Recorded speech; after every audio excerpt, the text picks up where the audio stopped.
കുട മുന്തടി കുട മുന്തടി കുടത്തിപ്പെണ്ണേ കുടത്തിന്റെ വില പറയടി കുടത്തിപ്പെണ്ണേ.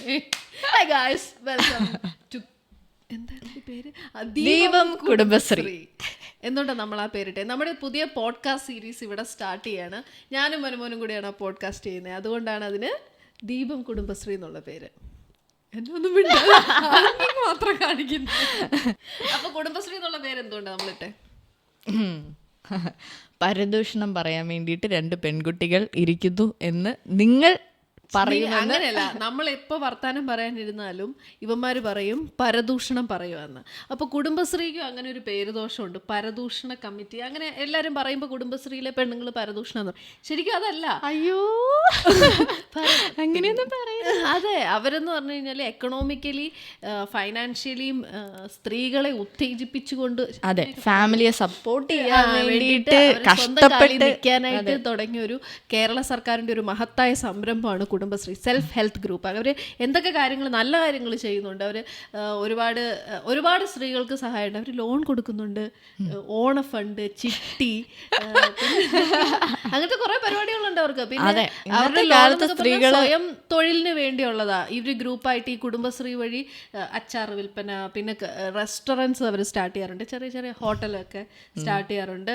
പിന്നെ ആഴ്ചയിൽ ഒരിക്കൽ എല്ലാവരും കൂടുമ്പോൾ ഇച്ചിരി എന്തെങ്കിലുമൊക്കെ ഒന്ന് പറഞ്ഞിരിക്കും. അതിനെ പരദൂഷണം എന്നൊക്കെ പറഞ്ഞ് വെറുതെ പരദൂഷണം പറയും. പക്ഷെ എല്ലാവരും ഹൈലൈറ്റ് ചെയ്യുമ്പോൾ ആ പരദൂഷണത്തെ ഹൈലൈറ്റ് ചെയ്യും. അത് ഭയങ്കര മോശപ്പെട്ടൊരു കാര്യമാണ്. അതുകൊണ്ടാണ് ഞങ്ങൾ ഞങ്ങളുടെ പോഡ്കാസ്റ്റ് സീരീസിന് ദീപം കുടുംബശ്രീ. അതൊരു ഭയങ്കര ഫേമസ് കുടുംബശ്രീ അല്ലേ? ദീപം കുടുംബശ്രീ എന്ന് പറഞ്ഞാൽ കേരളത്തിൽ അറിയാത്തവർ വളരെ ചുരുക്കമായിരിക്കും. വൈറലായ കുടുംബശ്രീയാണ് ദീപം കുടുംബശ്രീ. അതുകൊണ്ടാണ് നമ്മുടെ പോഡ്കാസ്റ്റ് സീരീസിന് 2 ലേഡീസ് നടത്തുന്ന പോഡ്കാസ്റ്റ് സീരീസ് ആയതുകൊണ്ട് നമ്മൾ അതിനെ ദീപം കുടുംബശ്രീ എന്ന് പറഞ്ഞത്. അപ്പൊ ഇന്നത്തെ നമ്മുടെ ചർച്ചാ വിഷയം, നമ്മളങ്ങനെ അന്താരാഷ്ട്ര കാര്യങ്ങളൊന്നും സംസാരിക്കാനുള്ള വിവരം നമുക്കില്ല. അതെ, നിങ്ങൾക്ക് ബോറടിക്കാതിരിക്കാൻ വേണ്ടി നിങ്ങൾക്ക് എന്റർടൈൻമെന്റ് ഉണ്ടാക്കുക എന്നുള്ളതാണ്.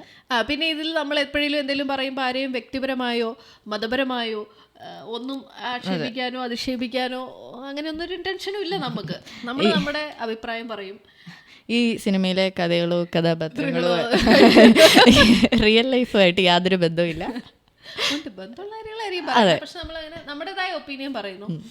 ഞാൻ പറഞ്ഞല്ലോ, നമ്മൾ ഇൻഫ്ലുവൻസേഴ്സാണ്. അപ്പം നമ്മൾ സമൂഹത്തെ പോസിറ്റീവായിട്ട് ഇൻഫ്ലുവൻസ് ചെയ്യണം, ഒരിക്കലും നെഗറ്റീവ് ആവാൻ പാടില്ല.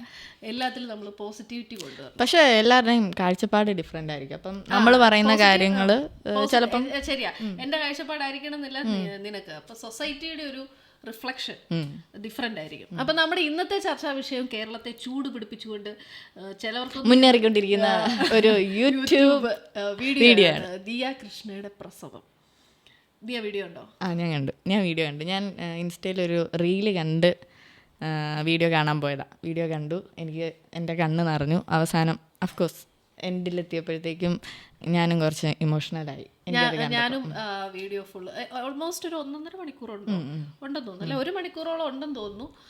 കണ്ട് നോർമൽ ആ ഒരു ശരിയാ പോർഷനൊക്കെ എത്തിയപ്പോഴേക്കും നമ്മളും കുറച്ച് ഇമോഷണലായി. ലേഡീസിനേക്കാളും നമുക്ക് നമ്മുടെ പെയിൻ, ഓൾമോസ്റ്റ് പീരിയഡ്സ് പെയിൻ നമുക്കറിയാം. ഇത് പെയിൻ എങ്ങനെയായിരിക്കും നമുക്കറിയത്തില്ല. ഇത് കണ്ടപ്പോൾ നല്ല പേടിയുണ്ട്. എപ്പിഡ്യൂറൽ എടുത്തിട്ട് ആ പെയിൻ അനുഭവിച്ചിട്ടുണ്ടെങ്കിൽ, ഇപ്പോൾ ചില ഹോസ്പിറ്റൽസ് ഒന്നും എപ്പിഡ്യൂറൽ സജസ്റ്റ് ചെയ്യുന്നില്ല, എപ്പിഡ്യൂറൽ കൊടുക്കുന്നില്ല. എനിക്കൊന്ന് ചിലപ്പോൾ പേഷ്യൻസിൻ്റെ, അതായത് ലേഡീസിൻ്റെ ഒരു ഹെൽത്ത് കണ്ടീഷൻ വെച്ചിട്ടായിരിക്കും. അപ്പോൾ ഈ ഒരു വിഷയം വരാൻ കാരണം അതിൽ കൂടുതലും പോസിറ്റീവാണ്, പറയാതിരിക്കാൻ പറ്റത്തില്ല. Majority കമന്റ്സും positive. നെഗറ്റീവ്സ് പറഞ്ഞു തുടങ്ങിയതിനെ സപ്രസ് ചെയ്ത് എല്ലാ ഇൻഫ്ലുവൻസേഴ്സും പോസിറ്റീവായിട്ട് ചെയ്തേക്കുന്നത്. ഇപ്പൊ ഞാൻ പേളിമാണിയുടെ പ്രസവത്തിന്റെ വീഡിയോ, അതെ, പേർലിമാണിയാണ് എനിക്ക് തോന്നുന്നു പ്രഗ്നൻസി വീഡിയോസ് ഒരു സ്റ്റാർട്ടിംഗ് പോയിന്റിൽ എല്ലാ വീഡിയോസും പ്രഗ്നൻസി നമ്മളിപ്പോ വളകാപ്പ് ഭയങ്കര ട്രെൻഡിങ് ആയിട്ട് എല്ലാവരും ചെയ്യുന്നുണ്ട്. ശരിക്കും നമ്മുടെ കേരളത്തിൽ വളകാപ്പില്ല. വളകാപ്പ് ഒരു തമിഴ് ട്രഡീഷനിലെ ഭാഗമായിട്ടുള്ള ഫംഗ്ഷനാണ്. പേളിമാണിയുടെ ഹസ്ബൻഡ് തമിഴനായതുകൊണ്ട് അവര് ചെയ്ത ഒരു ഫംഗ്ഷൻ. ഇപ്പൊ എല്ലാവർക്കും വളകാപ്പാണ്. അങ്ങനെ ഒരു ട്രെൻഡ് സെറ്റർ ആണ് എല്ലാ കാര്യത്തിലും ഒരു ട്രെൻഡ് സെറ്റർ ആയി. അവര് കൊണ്ടുവന്ന് കഴിഞ്ഞപ്പോൾ എല്ലാവരും അങ്ങ് പേളിമാണി എന്ന് വിളിക്കാവോ? പേളി ചേച്ചി എന്ന് പറയാം. നമുക്ക് പേര് വിളിച്ചാൽ മതി, ചേച്ചി ചേട്ടാ ആന്റിയാ നമ്മളെ വിളിച്ച വിഷമം. അതെ, അപ്പോൾ എല്ലാ കാര്യത്തിലും ഒരു ട്രെൻഡ് സെറ്ററാണ്. അപ്പം പ്രസവ വീഡിയോ വേറെ ആരെങ്കിലും ഇട്ടിട്ടുണ്ടായിരിക്കാം, പക്ഷെ ഒരു കൂടുതൽ അറ്റൻഷൻ കിട്ടിയ ഒരു കാര്യം പേളിമാണിയുടെയാണ്. പക്ഷെ പേളിമാണിയുടെ വീഡിയോയും ഞാൻ കണ്ടിട്ടുണ്ടായിരുന്നു ആ സമയത്ത്. നിലുവിന്റെ ഇതാണ് ഞാൻ കണ്ടത്, മറ്റേത് ഞാൻ കണ്ടതായിട്ട് ഞാൻ ഓർക്കുന്നില്ല. പണ്ടെന്ന് പറഞ്ഞാൽ പ്രഗ്നൻസി ഭയങ്കര എന്താ പറയാ റിസർവ്ഡ് ആയിട്ട് ആൾക്കാരുടെ ഇടയിൽ ഭർത്താവിനെ പോലും ഭാര്യയുടെ അടുത്ത് നിന്ന് മാറ്റി നിർത്തുക, ഗർഭിണിയായ ഭാര്യയുടെ അടുത്ത് നിന്ന് മാറ്റി നിർത്തുക, പ്രസവം കഴിഞ്ഞാൽ പോലും അവരെ അടുപ്പിക്കാത്തൊരു സിറ്റുവേഷൻ ഉണ്ടായിരുന്നു. അങ്ങനെ അടുക്കാൻ പാടില്ല, അങ്ങനെ നിൽക്കാൻ പാടില്ല, കൂടെ നിൽക്കാൻ പാടില്ല എന്നുള്ളത്. പക്ഷെ ആ ഒരു ടൈമില് ഇന്ന് പ്രസവം എന്ന് പറയുന്നത് ഓരോ സ്റ്റേജസിലും ഫാമിലിയുടെ സെലിബ്രേഷനായി മാറി. അതിപ്പം ഹസ്ബൻഡും വൈഫും മാത്രമല്ല അതിൽ പാർട്ടാകുന്നത്, ഫുൾ ഫാമിലി. അതെ, ഓരോ സ്റ്റേജസിലും അതിന് ഓരോരോ ഒക്കേഷൻ ഉണ്ടാക്കി സെലിബ്രേറ്റ് ചെയ്യാനായിട്ട്. ശരിക്കും അതൊരു സെലിബ്രേഷൻ തന്നെയാണ്. പിന്നെ കോംപ്ലിക്കേഷൻസ് ഉള്ളവരൊക്കെ അത് കൂടുതൽ കുറച്ച് എന്താവും അറിയാൻ മേലാത്തവർ മാത്രമാണ് കുറച്ചൊന്ന് വലിഞ്ഞു നിൽക്കുകയൊക്കെ ചെയ്യുന്നത്. എന്നാലും അവരും അവരുടേതായ രീതിയിൽ ഫാമിലിയെ മാത്രം അറിയിച്ച് സോഷ്യൽ മീഡിയ വന്നോടെ ഇതെല്ലാം ഭയങ്കര അങ്ങ് സെലിബ്രേഷൻ ആയി. ലൈഫ് ഫുൾ അങ്ങ് സെലിബ്രേഷൻ, എന്ത് കാര്യം ഉണ്ടെങ്കിലും സെലിബ്രേഷനാണ്. നമുക്കിപ്പം അതെ, നമ്മളുടെ വിഷമങ്ങൾ മാറ്റാനും ഇപ്പം ലൈഫിൽ എത്ര വിഷമങ്ങൾ ഉണ്ടായാലും ബേർഡൻസ് ഉണ്ടായാലും അതിനെല്ലാം നമ്മളൊരു സെലിബ്രേഷൻ മൂഡിലേക്ക് അങ്ങ് കൊണ്ടുവന്ന് കഴിയുമ്പം അതൊക്കെ എൻജോയ് ചെയ്യുന്ന ലെവലിലേക്ക് മാറി. അപ്പോൾ ദിയാകൃഷ്ണയുടെ പ്രസവത്തിൽ കൂടുതലും ഞാൻ ആ വീഡിയോ ഫുള്ള് കണ്ടയാളാ. അതിലൊരു ഒരു വൾഗാരിറ്റിയോ ഒന്നും തന്നെ എനിക്ക് അതിൽ ഫീൽ ചെയ്തില്ല. ശരിക്കും ഒരു കംപ്ലീറ്റ് ഫുൾ ഫാമിലി, ഫാമിലി സപ്പോർട്ടായിട്ട് കൂടെ നിൽക്കുവാണ്. അതെ, ബേബി ഡെലിവർ ആയി കഴിയുമ്പോഴത്തേക്ക് എല്ലാരും കൈയടിച്ച് അതിനെ ആ ഒരു എന്താ പറയാ മൂടങ്ങ് ശരിക്കും നമ്മുടെ കൂടെ ടെൻഷൻ അങ്ങ് മീൻസ് നമ്മൾ ആ പെയിൻ ചിലപ്പോൾ അറിയാതിരിക്കും. ഇത്ര ആൾക്കാർ നിന്ന് മറ്റേ കുറച്ച് നാൾ മുമ്പ് വരെ ഒരു സ്ത്രീ ഒരു ഓപ്പറേഷൻ തിയേറ്ററിനകത്ത് ഒരു ബെഡിൽ ഒറ്റയ്ക്ക് സഹിക്കുന്ന സാധനം ഇന്നൊരു ഫാമിലി ഫുള്ളായിട്ട് നിന്നിട്ടാണ് അതിനോടുള്ള. പിന്നെ കുറച്ച് ഡോക്ടേഴ്സും നഴ്സസും ഒക്കെ കുറച്ചുകൂടെ ഫ്രണ്ട്ലി ആയി തോന്നുന്നു. കാരണം ചിറ്റയൊക്കെ പറഞ്ഞ് ഞാൻ കേട്ടിട്ടുണ്ട്, പെയിൻ വന്നിങ്ങനെ ഇങ്ങനെ വിൻഡോയിൽ ഇങ്ങനെ ജനലിൽ ഇങ്ങനെ തൂങ്ങി നിൽക്കുക. അപ്പോൾ ഒരു നേഴ്സ് വന്ന് ചിറ്റയോട് പറയുന്നു, കൊച്ചെ ഞങ്ങളും പ്രസവിച്ചിട്ടുള്ളത് ഇത്രയും വേദനയൊന്നുമില്ല. അപ്പോൾ അത്രയും നമുക്കറിയാം, നമ്മൾ മറ്റേ പീരിയഡ്സിന്റെ എനിക്ക് സിവിയർ പെയിൻ ഉള്ള ആളാണ്. പെയിൻ എടുത്ത് കിടക്കുമ്പോഴത്തേക്കും ആൾക്കാർ വന്നു, നിനക്ക് മാത്രമാണല്ലോ ഇത്ര വലിയ പെയിൻ എന്ന് പറഞ്ഞാൽ അടിച്ച വെച്ചടക്കാനേ തോന്നത്തുള്ളൂ. കാരണം നമ്മൾ അനുഭവിക്കുന്നത് നമുക്ക് മാത്രമേ അറിയുള്ളൂ. അപ്പോൾ ആ ഒരു ഫാമിലി സപ്പോർട്ട് എനിക്കതിൽ ഏറ്റവും ഭയങ്കര കണക്റ്റഡ് ആയിട്ട് ഹാർട്ട് ടച്ചിങ് ആയിട്ട് തോന്നിയ ഒരു സാധനം എന്ന് പറഞ്ഞു കഴിഞ്ഞാൽ, ദിയക്ക് എന്തോ ഇഞ്ചക്ഷൻ ഭയങ്കര ഫോബിയ ഉള്ള ആളാണ്. അപ്പോൾ ഇഞ്ചക്ഷൻ എടുക്കാനോ എന്തിനോ വന്നപ്പോഴത്തേക്കും ദിയ ഇങ്ങനെ പറയുന്നുണ്ട്, നീ എങ്ങനെ അത് ഓവർകം ചെയ്തു എന്ന് ഇവർ ചോദിക്കുമ്പോൾ ദിയ പറയുന്നുണ്ട്, അച്ഛൻ പുറകിലിരുന്ന് ബാക്ക് പെയിൻ വരുമ്പോൾ അച്ഛൻ എനിക്ക് ടൈഗർ ബാം ഇട്ട് തടവി തരാറുണ്ട്. അപ്പോൾ അച്ഛൻ എൻ്റെ പുറകിലിരുന്ന് തടവുകയാണെന്ന് ഞാൻ ഇമാജിൻ ചെയ്താണ് ഞാൻ അത് ഓവർകം ചെയ്തതെന്ന് പറയുന്നുണ്ട്. അത് ഒരു ഫാദർ ഡോട്ടർ ബോണ്ടിങ്. അതുപോലെ തന്നെ കുഞ്ഞിനെ പുറത്തേക്ക് കൊണ്ടുപോയി കഴിയുമ്പോൾ എല്ലാരും കണ്ടോ എന്ന് ചോദിക്കുന്നതിന്റെ കൂട്ടത്തിൽ അച്ഛൻ കണ്ടോ എന്ന് എടുത്ത് ചോദിക്കുന്നുണ്ട്. സോ അതെനിക്ക് ഭയങ്കരമായിട്ട് ടച്ച് ചെയ്തു. ഈ ഒരു പ്രസവത്തിന് ഒരു 1 or 2 weeks മുമ്പാണ് അവരുടെ ഒരു ഭയങ്കര ഒരു ഇഷ്യൂ അവരുടെ ബിസിനസ്സിനെയൊക്കെ സംബന്ധിച്ച്. അപ്പൊ അപ്പോഴും ആ അച്ഛൻ കൂടെ നിൽക്കുന്നത് നമ്മൾ കണ്ടു. രാഷ്ട്രീയപരമായി പുള്ളിയോട് എതിർപ്പുള്ളവരുണ്ടായിരിക്കാം, but as a human, as a father, as a husband, he's a very good person എന്നുള്ളത് നമ്മൾ എല്ലാവരും കാണുന്നതാണ്. ഒരാളുടെ രാഷ്ട്രീയത്തെ മാത്രം വെച്ച് അയാളെ വെറുക്കുന്നതിനോട് എനിക്ക് താല്പര്യമില്ല. ഞാനിപ്പോൾ ഭയങ്കര വ്യത്യസ്തമായ രാഷ്ട്രീയ പാർട്ടി, രാഷ്ട്രീയ ആശയത്തെ വിശ്വസിക്കുന്നതാണേലും മറ്റൊരു രാഷ്ട്രീയ ആശയത്തെ വിശ്വസിക്കുന്ന ആളെ വെറുതെ അങ്ങ് എതിർക്കേണ്ട കാര്യമില്ല. പുള്ളി എന്തെങ്കിലും അതുപോലെ ചെയ്തിട്ടുണ്ടെങ്കിൽ പുള്ളി എന്തെങ്കിലും പറയുന്നതിൽ പ്രശ്നമില്ല. അപ്പം ആ ഒരു ഫാദർ ഡോട്ടർ മൊമെന്റ് എനിക്ക് ഭയങ്കര അതെ, ഫാമിലി മെമ്പേഴ്സ് ഓരോരുത്തരും അവളെ സപ്പോർട്ട് ചെയ്യുന്നത് കാണുമ്പോൾ തന്നെ നമുക്ക് സന്തോഷമാണ്. അതായത് ഇപ്പം എന്താ പറയുക, എല്ലാവരും ആ റൂമിലുണ്ട്. ആ റൂമിൽ ഓരോ ഇതിലും ഓരോ വ്യക്തികളും അവളെ എന്താ പറയുക സ്ട്രോങ്ങർ ആക്കാൻ വേണ്ടിയിട്ട് പുഷ് ചെയ്തുകൊണ്ടിരിക്കുക ഓരോ വാക്കുകളിലൂടെയും. ശരിക്കും അതൊരു കോൺഫിഡൻസ് ആയിരിക്കും. പിന്നെ ആ വീഡിയോയുടെ നെഗറ്റിവിറ്റി എന്താണെന്നറിയില്ല. നിങ്ങൾ എന്തിനാണ് എല്ലാം കാണിക്കുന്നത്, അതിലെന്താ കാണിച്ചത്, അവർ അനുഭവിച്ച ആ ഒരു പെയിനാണ് കാണിച്ചത്. അതെല്ലാവർക്കും അറിയണമെന്നില്ല. ഇപ്പോഴും പ്രസവം സിമ്പിൾ അല്ലേ എന്ന് വിചാരിക്കുന്ന സുഖപ്രസവം. അതെ, നമ്മൾ പല കാര്യങ്ങളും നോർമലൈസ് ചെയ്യുന്നത് ഇതുപോലുള്ളവരൊരു സ്റ്റാർട്ട് കൊണ്ടുവരുമ്പോഴാണ്. ഇത്രയും നാളും ഇതെന്ന് പറയുന്നത് ആൾക്കാരുടെ ഇടയിൽ ഒരു ഹസ്ബൻഡിൻ്റെയും വൈഫിൻ്റെ ഇടയിൽ ഒതുങ്ങിയിരുന്ന സാധനം ഇന്ന് നമ്മൾ ലോകം മുഴുവൻ അത് സെലിബ്രേറ്റ് ചെയ്യുന്ന ലെവലിലേക്ക് എത്തുന്നുണ്ടെങ്കിൽ അത് നമ്മൾ ഓരോരുത്തർ കാണിച്ച് ഒരു സ്റ്റാർട്ടിങ് തുടങ്ങി കഴിയുമ്പോഴാണ് എല്ലാവർക്കും അത് നോർമലൈസ് ചെയ്ത് ഇത് ഭയങ്കര നോർമലായിട്ടുള്ള ഒരു കാര്യമാണ്. Pregnancy, delivery, after care, post care, ഇതെല്ലാം ഭയങ്കര ശരിക്കും ആ ഒരു ടൈമില് ഏറ്റവും സപ്പോർട്ട് വേണ്ട ഒരു ടൈമാണെന്ന് എനിക്ക് തോന്നിയിട്ടുണ്ട്. നമ്മൾ മെന്റലിയും ഫിസിക്കലിയും ഭയങ്കര ഡ്രെയിൻഡ് ആയി പോകുന്ന ഒരു ടൈം. ആ സമയത്ത് നല്ല സപ്പോർട്ട് വേണ്ട ഒരു സമയമാണ്. പക്ഷെ ഇത് കാണുമ്പോഴായിരിക്കും ചിലർക്ക് ഓക്കെ എനിക്കും ഇങ്ങനെയും കൂടെ സപ്പോർട്ട് ചെയ്യാം എന്നുള്ള രീതിയിലൊക്കെ ചിന്തിക്കുന്നത്. എനിക്കറിയത്തില്ലായിരുന്നു ഫാമിലിക്ക് മുഴുവൻ ഇങ്ങനെ ഒരു ഡെലിവറി സ്വീറ്റിൽ കയറി നിൽക്കാൻ പറ്റും എന്നുള്ളത്. ഇപ്പൊ ദിയയുടെ കണ്ടപ്പോഴാണ്. നോർമലി ഹസ്ബൻഡ് അസിസ്റ്റന്റ് ചെയ്യുന്നത് നമ്മൾ കണ്ടിട്ടുണ്ട്.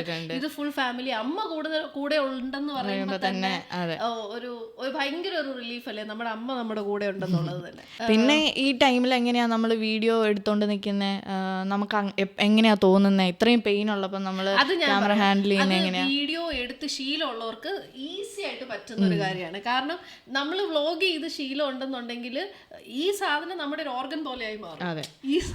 ഈ മൊബൈൽ എന്ന് പറയുന്ന അല്ലെങ്കിൽ നമ്മൾ യൂസ് ചെയ്യുന്ന ക്യാമറ എന്ന് പറയുന്നത് നമ്മുടെ ഒരു ഓർഗനാണ്, നമ്മുടെ പാർട്ട് ഓഫ്. അവര് സ്ഥിരമായിട്ട് ഫാമിലി ഫുള്ള് ക്യാമറ ഹാൻഡിൽ ചെയ്യുന്നവരാണ്. അപ്പൊ അതൊരു ഇഷ്യൂ ആയിട്ട് എനിക്ക് തോന്നില്ല. നമ്മളൊക്കെ ചിലപ്പോൾ പെയിൻ വരുമ്പോഴോ എന്തെങ്കിലും വരുമ്പോഴോ ഞാൻ മിക്കവാറും പകുതി സാധനം എടുക്കാൻ മറന്നു പോകാറുണ്ട്. എന്തെങ്കിലും അയ്യോ അത് എടുത്തില്ല. അപ്പൊ ഞാൻ എപ്പോഴും, കാരണം മെയിൻ റീസൺ ഞാനായിരിക്കില്ല ഷൂട്ട് ചെയ്യുന്നത്, പിള്ളേരാരെങ്കിലും ആയിരിക്കും. അതാണ് ഒന്നാമത്തെ റീസൺ. അതാണ് ഞാൻ മറന്നു പോകാനുള്ള മെയിൻ റീസൺ. അപ്പൊ എനിക്ക് പിള്ളേരാരെങ്കിലും കാണും എപ്പോഴും എടുത്തു തരാനായിട്ട് ഞാൻ അവന്മാരെ പറഞ്ഞേൽപ്പിക്കും. പിന്നെ അതെ, വ്ളോഗിന്റെ സ്റ്റാർട്ടിങ് തന്നെ അവള് പറയുന്നുണ്ട് അമ്മു വീഡിയോ എടുത്തു തരാനായിട്ട്, അമ്മുവിന്റെ വീഡിയോഗ്രഫിയുടെ കാര്യങ്ങളൊക്കെ പറഞ്ഞിട്ട്. കാരണം അവർ പ്ലാൻഡ് ആണ്. കാരണം അവരുടെ ഏറ്റവും ചെറിഷ്ഡ് മൊമെന്റ് അത് മെമ്മറി ക്യാപ്ചർ ചെയ്ത് ലോകത്തെ അറിയിക്കാനായിട്ട് അവര് ഓക്കെയാണ്. അതെ, എന്തിനാണ് നെഗറ്റീവ് പറയുന്നത്? നിങ്ങൾ ഈ നെഗറ്റീവ് പറയുന്നവർ ആ വീഡിയോ കണ്ടിട്ടുണ്ടായിരിക്കും എന്ന് എനിക്ക് തോന്നുന്നു. കണ്ടിട്ടുണ്ടെങ്കിൽ അതിൽ നെഗറ്റീവ് പറയാനായിട്ട് ഒന്നുമില്ല. പിന്നെ ഓരോരുത്തരുടെ ലൈഫ് പബ്ലിക് ആക്കണോ പ്രൈവറ്റ് ആയിട്ട് വെക്കണോ എന്നുള്ളത് ഓരോരുത്തരുടെ ഇഷ്ടമാണ്. ചിലർക്ക് ഞങ്ങളുടെ മൊമെന്റ്സ് ഞങ്ങൾ മാത്രം കണ്ടാൽ മതി. ഇപ്പൊ നമ്മൾ മറ്റേ റീൽസിന്റെ ഇതിൽ കാണും, ഇങ്ങനെ സ്ക്രോൾ ചെയ്യാനുള്ള ഓപ്ഷൻ ഉണ്ട്. നിനക്ക് എന്റെ വീഡിയോ കാണണ്ടെങ്കിൽ കാണണ്ടടാ, സ്ക്രോൾ ചെയ്ത് എന്നുള്ള ഡയലോഗ് അറിയുന്ന പോലെ ഉള്ളൂ. നമുക്ക് ഇൻട്രസ്റ്റ് ഉള്ളത് സെർച്ച് ചെയ്ത് കാണാനും നമുക്ക് വേണ്ടാത്ത കാര്യങ്ങൾ വേണ്ടാന്ന് വെക്കാനും ഉള്ള ഓപ്ഷൻ ഉണ്ട്. പിന്നെ അതിന് കൗണ്ടർ പാർട്ടും ഉണ്ട് കേട്ടോ. നിങ്ങൾ ഈ വീഡിയോ പബ്ലിക് ആയിട്ട് ഇട്ടിട്ടുണ്ടെങ്കിൽ എന്റെ അഭിപ്രായം പബ്ലിക് ആയിട്ട് പറയാനുള്ള അവകാശം എനിക്കുണ്ട് എന്നുള്ളത് ശരി. അതുകൊണ്ട് പക്ഷെ എപ്പോഴും നമ്മുടെ സ്വാതന്ത്ര്യം അവസാനിക്കുന്നത് ഈ മൂക്ക്, മറ്റൊരാളുടെ മൂക്ക് നമ്മുടെ ഫ്രീഡം അവസാനിക്കും. അതുകൂടെ മനസ്സിൽ വെച്ച് നമ്മൾ കമന്റ് ചെയ്യും. എന്റെ വീഡിയോസിന് നെഗറ്റീവ് കമന്റ്സ് വരാറുണ്ട്. ഞാൻ നെഗറ്റീവ് കമന്റ്സിന് റിയാക്ട് ചെയ്യാറില്ല. ഞാൻ കാണുന്ന നെഗറ്റീവ് കമന്റ്സ് ഞാൻ ഒന്നെങ്കിൽ ഹൈഡ് ചെയ്തിടും അല്ലെ ഡിലീറ്റ് ചെയ്ത് വെക്കും. പിന്നെ അതെന്താന്ന് പോലും എനിക്ക് അറിയത്തില്ല. അതെ, നമ്മള് ചിലര് പറയും നമ്മൾ കമന്റ് ചെയ്തതൊക്കെ ഹൈഡ് ചെയ്തു. നെഗറ്റീവ് കമന്റ്സ് ഇടുന്നത് നമ്മുടെ ഒപ്പീനിയൻ ആണ്. അതായത് പോസിറ്റീവ് ആണെങ്കിലും നെഗറ്റീവ് ആണെങ്കിലും അതിനെ ഒപ്പീനിയൻസ് ആക്കി കാണണം എന്നുള്ള രീതിയിൽ. എനിക്ക് എന്റെ കമന്റിന്റെ വീഡിയോയുടെ അടിയില് വന്നിട്ട് പറഞ്ഞ് അതിലും മെന്റൽ സ്റ്റേറ്റ് മാറ്റാനായിട്ട് ഞാൻ ഉദ്ദേശിക്കുന്നില്ലാത്തതുകൊണ്ട് ഞാനത് ഹൈഡ് ചെയ്യും. അതെ, അങ്ങനെ ഒരു കമന്റ് കാണുമ്പോൾ അങ്ങനെ ചിന്തിക്കാത്ത ഒരാൾക്ക് ചിലപ്പോൾ അങ്ങനെ ചിന്തിക്കാൻ ചിലപ്പോൾ തോന്നിയേക്കാം. അപ്പം നമ്മളത് ഹൈഡ് ചെയ്തിടുന്നതുകൊണ്ട് മറ്റുള്ളവർക്കും അത് ഒരു എന്താ, എനിക്കത് ഹൈഡ് ചെയ്തിരുന്നതാണ്. കാരണം ഞാൻ അതിൽ റിയാക്ട് ചെയ്യാൻ പോയാൽ പിന്നെ അതിന്റെ കൗണ്ടർ വരും, പിന്നെ അതിന് തിരിച്ചു പറയണം. അങ്ങനെ ഒരു പ്രശ്നത്തിലേക്ക് ഒരു വാക്തർക്കത്തിലേക്ക് പോകാൻ ഇഷ്ടമല്ലാത്തതുകൊണ്ട് അത് നമ്മുടെ മെന്റൽ സ്റ്റേറ്റിനെ ഭയങ്കരമായിട്ട് ബാധിക്കും. ഒരു തവണ ഞാൻ റിയാക്ട് ചെയ്തിട്ട് എന്റെ മൈൻഡ് ഫുൾ അതായിരുന്നു. പിന്നെ ഞാൻ ആലോചിച്ചു എനിക്ക് എന്തിന്റെ കേടായിട്ട് ഞാൻ എന്തിന് ഇതിനൊക്കെ തിരിച്ചു പറയാൻ നിൽക്കും. അതെ, പറയുന്നവർക്ക് ആ ഒരു മൊമെന്റിൽ അവരുടെ ആ ഒരു തോട്ടിൽ വരുന്നു, അവരത് പറയുന്നു, അവർ പോകുന്നു.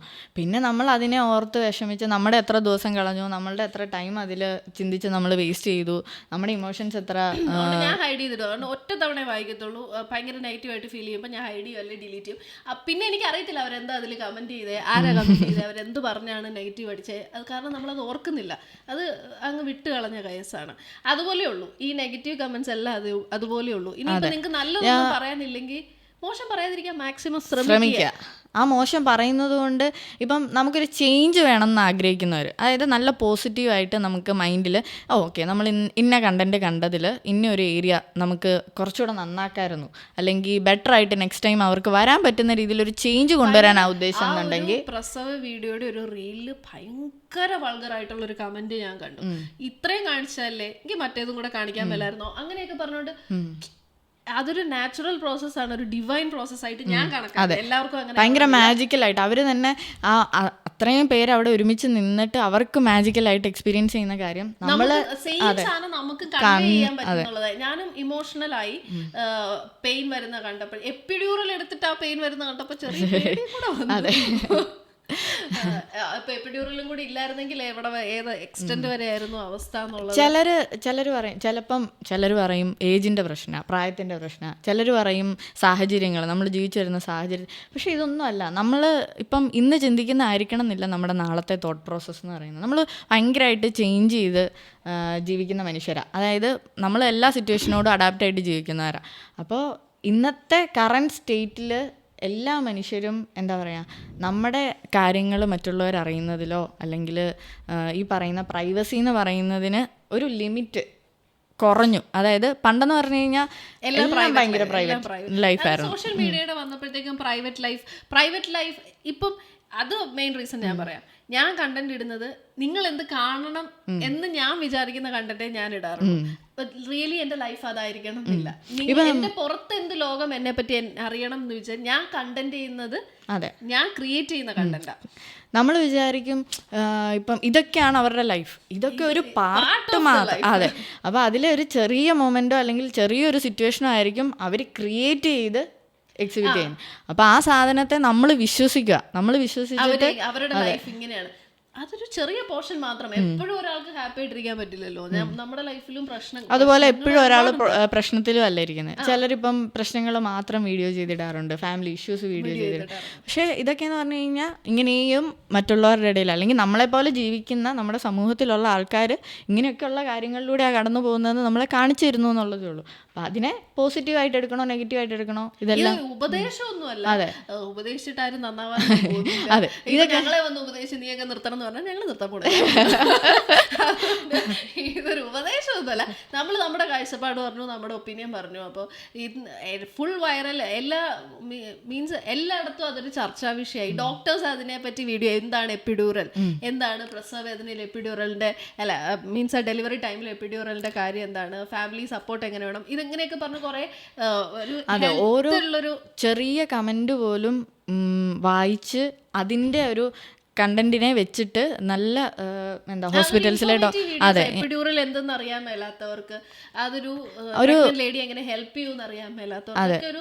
ഞാൻ കണ്ട ഒരു റീല്, ഒരു ഡോക്ടർ ചെയ്ത റീല, അത് ഭയങ്കര ഇൻഫോർമേറ്റീവ് ആണ്. പക്ഷേ മീൻസ് പേരെടുത്ത് പറയാനോ ആ പ്രോസസ്സ് എടുത്ത് പറയാനോ ഒന്നും ബുദ്ധിമുട്ടില്ലാതെ ആ ഡോക്ടർ ഭയങ്കരമായിട്ട് എക്സ്പ്ലെയിൻ ചെയ്യുന്ന, അല്ലെങ്കിൽ അതിൻ്റെ ഒരു പോസിറ്റീവ് ഇമ്പാക്റ്റ് എങ്ങനെയാണ് സൊസൈറ്റിയിൽ ഉണ്ടാകുന്നതെന്ന് പുള്ളി നല്ല വ്യക്തമായിട്ട് ഇരുന്ന് പറയുന്ന ഒരു വീഡിയോ. അപ്പം ഇതൊക്കെ കാണുമ്പം ഇത് കാണുമ്പോഴത്തേക്കും കൂടുതലും എനിക്ക് തോന്നുന്നത് ആണുങ്ങൾ കുറച്ചുകൂടെ ഇൻസ്പയർഡ് ആവുമായിരിക്കും. ശരിക്കും പ്രസവത്തിൽ ഞങ്ങൾക്ക് എന്താണ് പങ്കെന്ന് ചിന്തിക്കുന്നവരിൽ നിന്ന് ഇത്രയും സഹിച്ചാണ് അല്ലെങ്കിൽ ഇത്രയും പെയിനുള്ള ഒരു പ്രോസസ്സാണ്. ഒരുപാട് ഇത് ഫിസിക്കൽ മാത്രമല്ല, മെൻ്റലി നമ്മുടെ ഹോർമോണൽ ബാലൻസസ് ഒക്കെ മാറിപ്പോവും.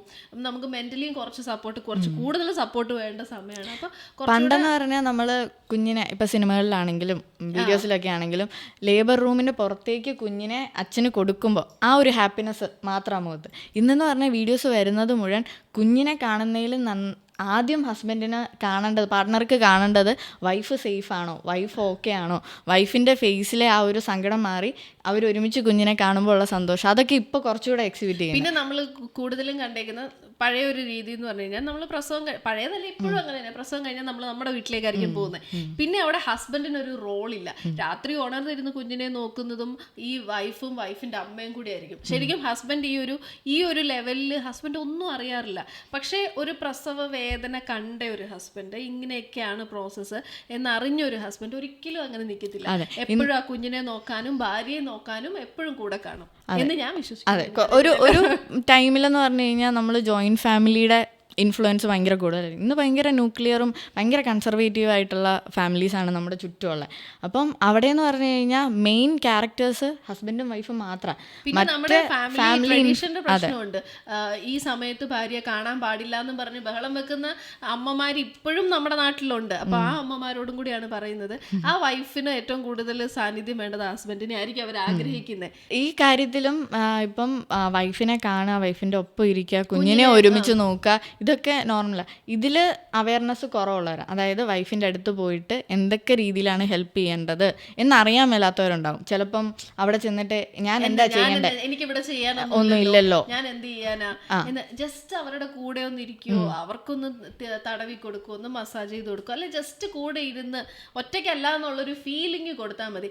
എപ്പോഴും കാണുന്ന ഒരു ഇതെന്ന് പറഞ്ഞു കഴിഞ്ഞാൽ വരുന്നവരെല്ലാം കുട്ടികളെ ശ്രദ്ധിക്കും, കുഞ്ഞിനെ ശ്രദ്ധിക്കും, അമ്മയോടൊരു, അപ്പം ആ ഒരു മെന്റൽ സ്റ്റേറ്റിൽ നമുക്കൊരു ഡീറ്റാച്ച്മെന്റ് ഒക്കെ ഫീൽ ചെയ്യാനായിട്ടുള്ള ചാൻസസ് ഉണ്ടെന്ന് ഞാൻ വായിച്ചിട്ടുണ്ട്. അപ്പോൾ കുറച്ച് കെയറിങ്, നീ പ്രസവിച്ചെന്ന് പറഞ്ഞുകൊണ്ട് നീ അല്ലാതെ ആവുന്നില്ല എന്നുള്ളൊരു സാധനം അവർക്ക് ഫീൽ ചെയ്താൽ. ഇപ്പം മെറ്റേണിറ്റി ലീവിന്റെ കാര്യം പറഞ്ഞാലും പെറ്റേണിറ്റി ലീവ് ഉണ്ട്, പക്ഷെ അത് ലിമിറ്റഡ് ഡ്യൂറേഷനേ ഉള്ളൂ. 10 to 15 days മെറ്റേണിറ്റി ലീവ് കിട്ടുന്നത്. അത് മാക്സിമം ഡെലിവറി കഴിഞ്ഞിട്ട് എടുക്കാൻ ശ്രമിക്കാം കൂടെ ഇരിക്കാനായിട്ട്. പിന്നെ എനിക്ക് ഇതിപ്പം കൃഷ്ണ ഫാമിലി കാണണമെന്നൊന്നുമില്ല, ഇവര് ബോയ് ആയതുകൊണ്ട് നീല ഉടുപ്പിട്ടു. ഗേൾ ആയിരുന്നെങ്കിൽ ഇവർ എന്തെങ്കിലും പ്ലാൻ ചെയ്ത് വെച്ചിട്ടുണ്ടായിരുന്നു. പിങ്ക് ഡ്രസ് എന്തായാലും പ്ലാൻ ചെയ്ത്, വീഡിയോയുടെ എൻഡിൽ എല്ലാവരും ബ്ലൂ ഡ്രസ് ഇട്ട് കോർഡിനേറ്റ് ചെയ്താ വന്നേക്കുന്നത് ബോയ് ആയതുകൊണ്ട്. അപ്പൊ ഡെഫിനറ്റ്ലി ഇവര് ഗേൾ ആണെന്നുണ്ടെങ്കിൽ ഒരു പിങ്ക് ഡ്രസ് പ്ലാനിങ്ങിൽ ഉണ്ടായിരിക്കും. അങ്ങനെയാണെങ്കിൽ ആ പിങ്ക് ഡ്രസ് ഒന്ന് കാണണം. അതെന്ത് ഡ്രസ്സായിരിക്കും. അപ്പൊ എന്താ അവര് കാണാനൊന്നും പോകുന്നില്ല. ഇൻ കേസ് കാണുവാണെന്നുണ്ടെങ്കിൽ ആ പിങ്ക് ഡ്രസ് ഇട്ട് എല്ലാവരും കൂടി ഒരു ഫോട്ടോ എന്തെങ്കിലും ഒന്ന് പോസ്റ്റ് ചെയ്യണം. അപ്പൊ നമ്മുടെ വീഡിയോ ഇതുള്ളൂ. ഇതാണ് ദീപം കുടുംബശ്രീ. നമ്മൾ കുറ്റം പറയാനൊന്നും കൂടിയതല്ല, പരദൂഷണം പറയേണ്ടടുത്ത് നമ്മൾ പറയും, കുറ്റം പറയേണ്ട ഞങ്ങൾക്ക് കുറ്റമായിട്ട് തോന്നിയാൽ പറയും. എല്ലാവരുടെയും വ്യൂസും കോൺസെപ്റ്റ്സും ഒരുപോലെ ആയിരിക്കണം എന്നില്ല. ഇത് പരദൂഷണമായിട്ടും എടുക്കാം, അതെ നല്ലത്. പരദൂഷണം പറയാന്ന് പറഞ്ഞാൽ നമ്മൾ ഇല്ലാത്ത കാര്യങ്ങൾ ഉണ്ടാക്കി പറയുന്ന പോലെ, നമ്മളിത് കണ്ട കാര്യം, നമ്മൾ അറിഞ്ഞ കാര്യം, നിങ്ങൾ ചെയ്ത കാര്യം ഒക്കെ നമ്മുടെ ഒപ്പീനിയൻസ്. ഇതിൽ കുറെ നെഗറ്റീവ് കണ്ടുകൊണ്ട് മാത്രം പറഞ്ഞൊരു, പക്ഷെ നെഗറ്റീവിലും കൂടുതൽ പറയാതിരിക്കാൻ പറ്റില്ല. കേരളത്തിലെ ആളുകൾ ഒരുപാട് മാറി. നമുക്ക് ആ കമന്റ് ബോക്സ് ഇന്ന് എന്താ ഫോർവേഡ് തിങ്കിങ് അല്ലെങ്കിൽ എന്ത് തിങ്കിങ് എന്നാ പറയുന്നത്, നമ്മുടെ മറ്റേ മുന്നോക്ക ചിന്താഗതിയെ ഫോർവേഡ് തിങ്കിങ് ഭയങ്കരമായിട്ട് കൂടുതലാണ്. ഇപ്പം പണ്ടൊക്കെ പറയായിരുന്നു 60 കഴിഞ്ഞ് കഴിഞ്ഞാൽ അല്ലെങ്കിൽ പ്രായമായി കഴിഞ്ഞ് കഴിഞ്ഞാൽ ആൾക്കാരെ മാറ്റാൻ പറ്റില്ല. ഇന്ന് ഏറ്റവും കൂടുതൽ അഡ്വാൻസ്ഡ് ആയിട്ട് ചിന്തിക്കുന്നത് നമുക്ക് സോഷ്യൽ മീഡിയയിൽ തന്നെ കാണാം. അവരുടെ ചെറുപ്പത്തിൽ കിട്ടാത്തൊരു സാധനം കിട്ടുന്നതിന്റെ ആ ഒരു ചിന്താഗതിയിൽ ജീവിക്കുന്നവരുണ്ട്. കുറെയൊക്കെ നാട്ടുകാരെന്ത് വിചാരിക്കും എന്ന് പറഞ്ഞ് ജീവിക്കുന്നവരുണ്ട്. ഇത് ഫിലിം ഇൻഡസ്ട്രിയിൽ മാത്രം ആയതുകൊണ്ടല്ല. ഇപ്പൊ പേർളി മാണിയുടെ ആണെങ്കിലും എന്താ ദിയ കൃഷ്ണയുടെ ഒക്കെ ആണെങ്കിലും അത് ആ ഒരു ഇൻഡസ്ട്രിയിൽ നിൽക്കുന്നതിന്റെ ഭാഗമായിട്ട് മാത്രം ഇൻഫ്ലുവൻസേഴ്സ്. അതെ, ഇത് കണ്ട് ഇൻഫ്ലുവൻസ്ഡ് ആയിട്ട് ഒരുപാട്, അതായത് സോഷ്യൽ മീഡിയയിലുള്ള പല യൂട്യൂബേഴ്സും, എനിക്ക് ഉറപ്പാണ് ഓൾമോസ്റ്റ് കേരളത്തിലുള്ള എല്ലാ ഗർഭിണികളും ആ പ്രസവ വീഡിയോ കണ്ടിട്ടുണ്ടായിരിക്കും. അതെ, അത് ഹസ്ബൻഡിന്റെ കൂടെ തന്നെ ഇരുന്ന് കണ്ടിട്ടുണ്ടായിരിക്കും. അപ്പൊ അവർക്ക് കിട്ടുന്ന ഒരു ഇൻസ്പിറേഷൻ ഉണ്ട്, ഒരു പോസിറ്റീവ് സാധനം. വേദന കാണുമ്പോഴത്തേക്കും പേടി വരും. ഇപ്പൊ ചിലര് ചോദിച്ചു, കുട്ടികൾ, അതായത് കുഞ്ഞു കുട്ടികളൊക്കെ ഇത് കണ്ടു കഴിഞ്ഞാൽ അവർക്കത് നെഗറ്റീവായിട്ട് വരില്ലേ, പിള്ളേരൊക്കെ കാണുന്ന വീഡിയോ അല്ലേ? ആ വീഡിയോക്കകത്ത് പിള്ളേർ കണ്ടാൽ നെഗറ്റീവ് ആവുന്ന ഒരു കണ്ടന്റ് ഞാൻ ചിലപ്പോ അമ്മയോടുള്ള ഒരു സ്നേഹം കുറച്ചുകൂടെ, ഇത്രയും വേദന സഹിച്ചാണല്ലോ അങ്ങനെയും വീഡിയോ ചെയ്യുന്നവരുണ്ട്. അതായത് കുഞ്ഞുകുട്ടികളല്ല, കുറച്ച് പ്രായമുള്ള ആമ്പിള്ളേർ ഈ വീഡിയോ കണ്ടിട്ട്, ദിയാകൃഷ്ണയുടെ വീഡിയോ കണ്ടിട്ട് അമ്മമാരെ സ്നേഹിക്കുന്ന വീഡിയോ റിയാക്ഷൻ വീഡിയോ ഉണ്ടായിരുന്നു. അപ്പൊ ഇത്രേ ഉള്ളൂ നമ്മുടെ കണ്ടന്റ്. അപ്പൊ വേറൊരു ഇൻട്രസ്റ്റിംഗ് കണ്ടന്റുമായിട്ട് നമുക്ക് അടുത്ത എപ്പിസോഡിൽ വരാം. അങ്ങനെ ദീപം കുടുംബം, അതെ, ഇത് ഇൻട്രസ്റ്റിംഗ് ആണോ അല്ലയോ എന്നുള്ളത് ഇനി നമ്മൾ ചെയ്യണമെന്നുണ്ടെങ്കിൽ നെഗറ്റീവ് പറഞ്ഞാൽ ഞാൻ ഡിലീറ്റ് ചെയ്യും. ഭീഷണിപ്പെടുത്തി പോസിറ്റീവ് കമന്റുകൾ മാത്രം സ്വീകരിക്കുള്ളൂ.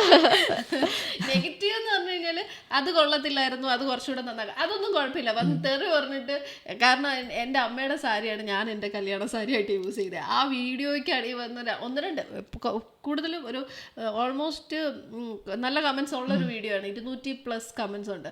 അപ്പോൾ അതിൽ വന്നൊരു ഭയങ്കര പുള്ളിനോട് ദേഷ്യം പറഞ്ഞേക്കുവാ. അപ്പൊ ചെറുക്കൻ തലേന്ന് കൊണ്ട് തന്ന പുടവയ്ക്ക് നീ പുല്ല് വിലയല്ലേ കൽപ്പിച്ചത്, ആ പുടവയ്ക്ക് നീ എന്ത് വിലയാണ് കൽപ്പിച്ചത്, ഇങ്ങനെയൊക്കെയുള്ളൊരു സാധനം. ശരിക്കും ഞങ്ങളുടെ റിലീജിയസ് ബിലീഫിൽ അങ്ങനെ പുടവ തരുന്ന ഒരു ചടങ്ങില്ല. നമുക്ക് പുടവ തരുന്ന ചടങ്ങ് താലി കെട്ടിക്കഴിഞ്ഞിട്ടാണ്. നമ്മൾ ഉടുത്തോണ്ട് ഇറങ്ങുന്നത്, നമ്മൾ മേടിക്കുന്ന സാരിയാ. അപ്പം ഒരു കാര്യമില്ലാതെ അങ്ങോട്ടങ്ങ് വന്ന് ഷൗട്ട് ചെയ്ത് നീ എന്ത് പുല്ല് വിലയല്ലേ നീ ആ ചെറുക്കന് കൊടുക്കുന്നതെന്നൊക്കെ പറഞ്ഞുകൊണ്ടുള്ള കമന്റ്, അങ്ങനെയുള്ള കമന്റൊക്കെ ഞാൻ ഡിലീറ്റ് ചെയ്യും. പക്ഷെ ഇതവിടെ കിടപ്പുണ്ട്. ഞാൻ അപ്പോൾ തിരിച്ച് റിപ്ലൈയും കൊടുത്തിട്ടുണ്ട്.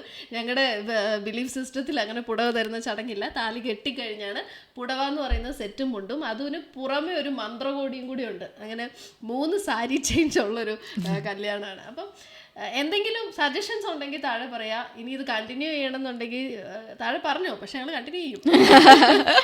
വേണ്ടേ നിർത്തിയിട്ട് പോകണം എന്നുള്ളതാണെങ്കിൽ ഞങ്ങൾ കണ്ടിന്യൂ ചെയ്യും. അപ്പം ഇനി ഇത് കണ്ടന്റ് ഇഷ്ടപ്പെട്ടു എന്നുണ്ടെങ്കിൽ കമന്റ് ചെയ്യുക, ലൈക്ക്, ഷെയർ ആൻഡ് സബ്സ്ക്രൈബ്.